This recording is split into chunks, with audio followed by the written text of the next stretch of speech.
Hi, welcome to Real Estate Channel. Hyderabad regional ring road project పనులను వేగవంతం చేయాలని CM Revanth Reddy అధికారులను ఆదేశించారు. ప్రాజెక్టుకు అవసరమైన భూసేకరణను 3 నెలల్లో పూర్తి చేయాలని సూచించారు. అడ్డంకులన్నీ అధిగమించి అందుకు అవసరమైన చర్యలు చేపట్టాలని ఆదేశించారు. ఔటర్ రింగ్ రోడ్డు అవతల నిర్మించ తలపెట్టిన రీజనల్ రింగ్ రోడ్డు భూసేకరణ ప్రక్రియ కొంతకాలంగా పెండింగ్లో పడింది. భారత్ మాల పరియోజన ఫేజ్ 1 లో రీజనల్ రింగ్ రోడ్డు 158 కిలోమీటర్ల మేరకు తలపెట్టారు. ప్రాజెక్టుకు అవసరమైన భూసేకరణకు తెలంగాణ రాష్ట్రం సగం వాటా నిధులు భరించాల్సి ఉంటుంది. ఇప్పటి వరకు 1935.35 హెక్టార్ల భూసేకరణ చేయాల్సి ఉండగా ఇప్పటి వరకు 1459.28 హెక్టార్ల భూసేకరణ పూర్తయింది. గత ప్రభుత్వం సహాయ నిరాకరణ ధోరణి కారణంగా 9 నెలలుగా ఈ ప్రాజెక్టు భూసేకరణలో ఎటువంటి పురోగతి లేదు.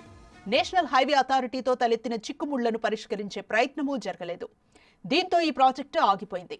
ప్రజాప్రభుత్వం ఏర్పడిన తర్వాత రీజనల్ రింగ్ రోడ్డుపై ప్రత్యేకంగా దృష్టి పెట్టింది. రాష్ట్రంలో పారిశ్రామికాభివృద్ధిని వేగవంతం చేసేందుకు తెలంగాణను 3 క్లస్టర్లుగా విభజించేందుకు ప్రభుత్వం సన్నద్ధమైంది. ఔటర్ రింగ్ రోడ్డు లోపల urban Telangana, outer ring road చుట్టూ రీజనల్ రింగ్ రోడ్డు వరకు semi urban cluster, regional ring road తర్వాత ఉన్న ప్రాంతాన్ని రూరల్ క్లస్టర్గా గుర్తించి పరిశ్రమల స్థాపనకు కొత్త విధానాన్ని రూపొందిస్తోంది. ఇందులో భాగంగా రీజనల్ రింగ్ రోడ్డు ప్రాజెక్టును అత్యంత వేగంగా పూర్తి చేయాల్సిన అవసరాన్ని సీఎం అధికారులతో చర్చించారు. ఈ రహదారి పూర్తయితే రవాణా సదుపాయాలతో సెమీ అర్బన్ జోన్లో కొత్త పరిశ్రమలు రావడంతో పాటు అభివృద్ధి వేగం పుంజుకుంటుందని అన్నారు. నిలిచిపోయిన భూసేకరణను రాబోయే 3 నెలల్లో పూర్తి చేయాలని, భూసేకరణతో పాటే ఆర్ఆర్ఆర్ పనులకు టెండర్లు పిలవాలని అధికారులను సీఎం ఆదేశించారు. దక్షిణ భాగాన్ని జాతీయ రహదారిగా ప్రకటించాలని, తదుపరి భూసేకరణ ప్రణాళికను రూపొందించాలని ఎన్హెచ్ఏఐని కోరారు.